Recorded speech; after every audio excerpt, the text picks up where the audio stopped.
Welcome to Push to Pass podcast with JP Murray, a discussion about business, racing, sports, and life.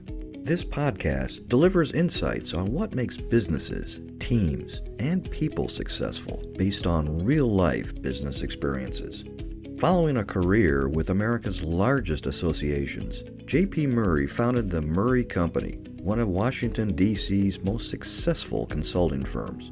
The company was acquired successfully and enabled him to launch JP Murray Racing, a business development and sponsorship agency for auto racing teams. Here is JP.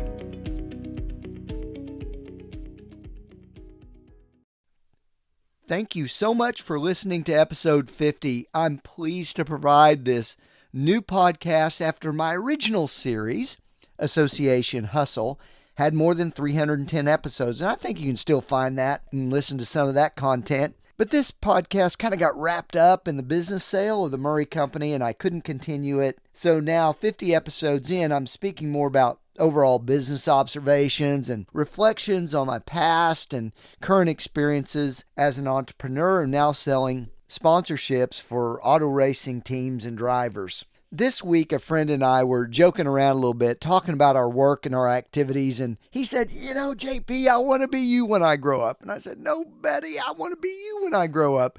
And now as I approach almost 60 years on the planet, what are some things that I learned, and in particular, over the last 4 decades in the workplace?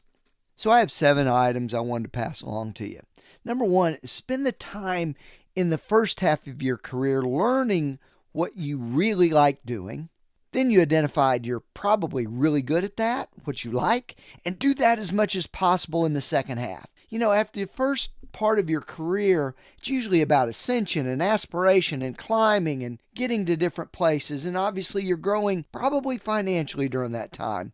I hope you get the chance to reflect and set a course of what you're doing and what you really enjoy, maybe for the second half. As an example, I enjoy business development. I enjoy auto racing. I put the two together for the second part of my career.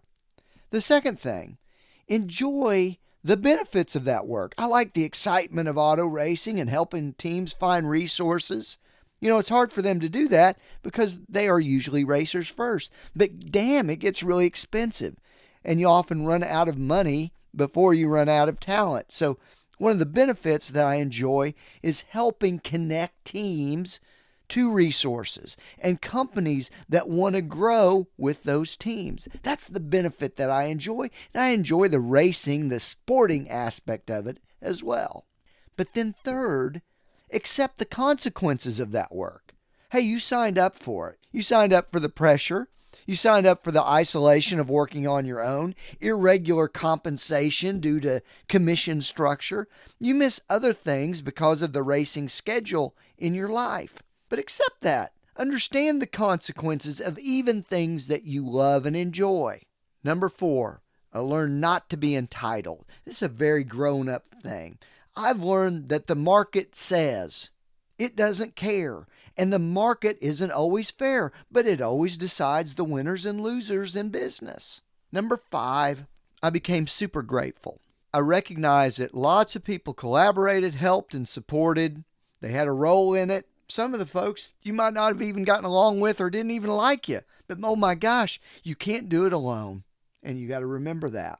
Number 6, maybe one of the most difficult grown-up traits is the recognition that it's all about them and you're last. Here's what I mean by that. A person buys something because it helps propel them forward. A person wants the job or promotion from you. A person says no because they don't think you can move the needle enough for them for the price.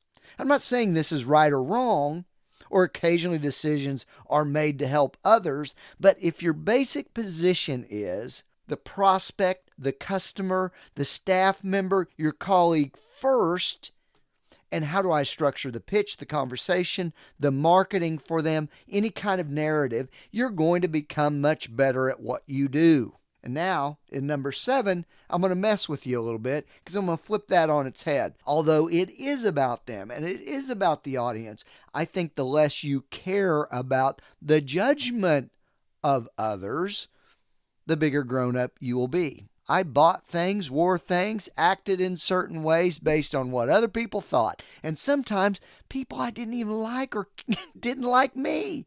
That's pretty stupid. We learn that as we grow, to conform. We weren't that way as children. We would throw a fit in the middle of the grocery store aisle for Captain Crunch if Mom didn't give it to us, and we didn't care who was offended. But over time, we learned to structure ourselves and our way of doing things based on the judgment of others. And in fact, in some cases, we lost ourselves.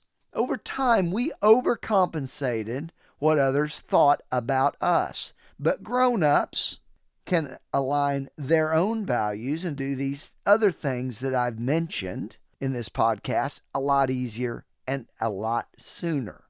So don't wait. Do more for others while not caring what they think is a very difficult but powerful sweet spot. As I end, kind of reflect on Dave Ramsey. He says this: live like no one else to live like no one else.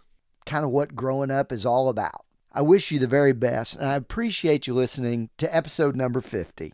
And I can't wait to speak next week on the Push to Pass podcast with JP Murray.